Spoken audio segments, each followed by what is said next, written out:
Selanjutnya yaitu kelompok 8. Nah, di sini saya akan menjelaskan ahli waris nasabiyah dan sababiyah. Yang pertama yaitu ahli waris nasabiyah.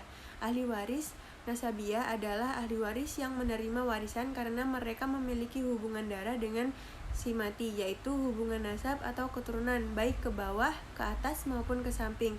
Ahli waris nasabiyah semuanya berjumlah 20 orang. Jika terperinci baik dari kelompok laki-laki maupun kelompok perempuan, laki-laki 13 orang dan perempuan 8 orang.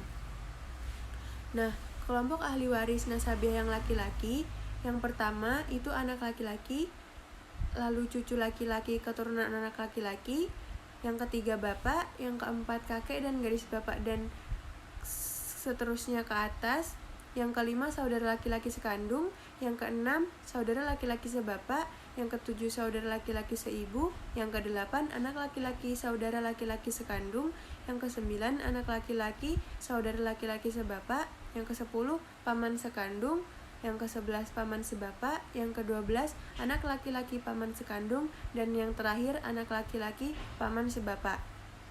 Lalu kelompok ahli waris nasabiyah yang perempuan itu ada 8. Yang pertama anak perempuan, yang kedua cucu perempuan keturunan laki-laki, yang ketiga ibu, yang keempat nenek garis ibu, yang kelima nenek garis bapak, yang ke-6 saudara perempuan sekandung, yang ke-7 saudara perempuan sebapak, dan yang ke-8 atau yang terakhir saudara perempuan seibu. Lalu dalam ahli waris nasabiyah itu ada pembagian yang lebih dekat, yaitu kelompok far'u al-warid, lalu kelompok ahli waris usul, dan kelompok ahli waris hawasi. Nah, yang pertama itu far'u al-warid. Itu adalah terdiri dari keturunan almarhum mulai dari anak sampai ke bawah, yaitu anak laki-laki, anak perempuan, cucu laki-laki, garis keturunan laki-laki, dan cucu perempuan garis keturunan laki-laki. Lalu yang kedua ahli waris usul adalah para orang tua yang dan leluhur dari almarhum, yaitu bapak, ibu, kakek garis bapak, dan nenek garis ibu. Nah, yang terakhir kelompok hawasi, yaitu golongan kerabat samping mulai dari yang dekat sampai keturunannya, yaitu saudara laki-laki sekandung, saudara perempuan sekandung, saudara laki-laki sebapak, saudara perempuan sebapak, saudara laki-laki seibu, saudara perempuan seibu, anak laki-laki saudara sekandung, anak laki-laki saudara laki-laki sebapak, paman sekandung, paman sebapak, anak paman sekandung, dan anak paman sebapak. Lalu saya akan menjelaskan ahli waris sababiyah. Nah, ahli waris sababiyah ini adalah para ahli waris yang kewarisannya didapat karena adanya sebab-sebab tertentu yang sesuai dengan ketentuan syariat. Sebagaimana diketahui bahwa salah satu yang menyebabkan seseorang saling mewarisi adalah karena adanya perkawinan yang sah dan adanya hubungan wala atau memerdekakan budak. Nah, ada beberapa ahli waris sababiyah. Yang pertama, ahli waris sebab perkawinan, terdiri dari suami atau istri.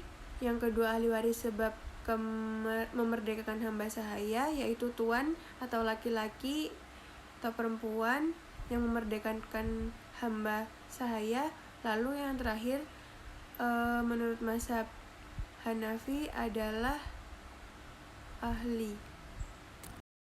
Nah, ternyata ahli waris nasabiyah dan ahli waris sababiyah itu bisa dikelompokkan menjadi satu, yaitu berdasarkan jenis kelamin laki-laki dan perempuan. Itu jumlahnya ada 25 ahli waris dengan perincian 15 ahli waris laki-laki dan 10 ahli waris perempuan.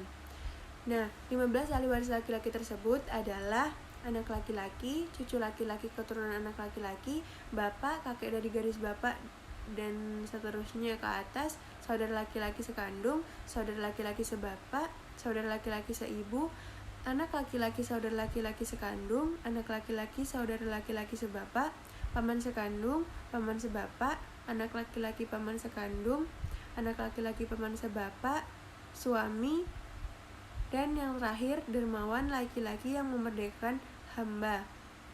Nah, yang perempuan itu ada 10. Yang pertama, anak perempuan, lalu cucu perempuan keturunan laki-laki, dan seterusnya ke bawah.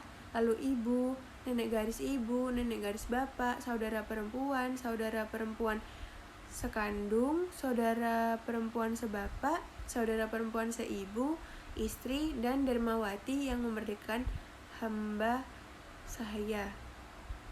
Nah, jika 25 ahli waris laki-laki dan perempuan terkumpul, semuanya ada, maka dapat dibagi lagi menjadi 5 saja, yaitu anak laki-laki, anak perempuan, bapak, ibu, istri, atau suami. Nah, bergugurnya para ahli waris dari hak penerima bagian harta waris jika semuanya terkumpul dalam satu keluarga tidak lain karena keadilan hukum kewarisan Islam yang lebih mengutamakan kerabat yang lebih dekat daripada yang lain. Di samping itu juga dilihat masa depan ahli waris di mana mereka yang masa depannya masih panjanglah yang lebih diutamakan. Dan untuk mewujudkan hal tersebut, hukum Islam memerlukan sistem tertutup dan menutupi atau hijab makjub, di mana ahli waris yang lebih dekat akan menutupi ahli waris yang lebih jauh, dan pembahasan tentang hal ini akan dijelaskan secara lebih detail pada bagian lain. Nah, terima kasih. Itu saja yang dapat saya sampaikan dari kelompok 7 dan kelompok 8. Kurang lebihnya saya mohon maaf. Saya akhiri. Wassalamualaikum warahmatullahi wabarakatuh.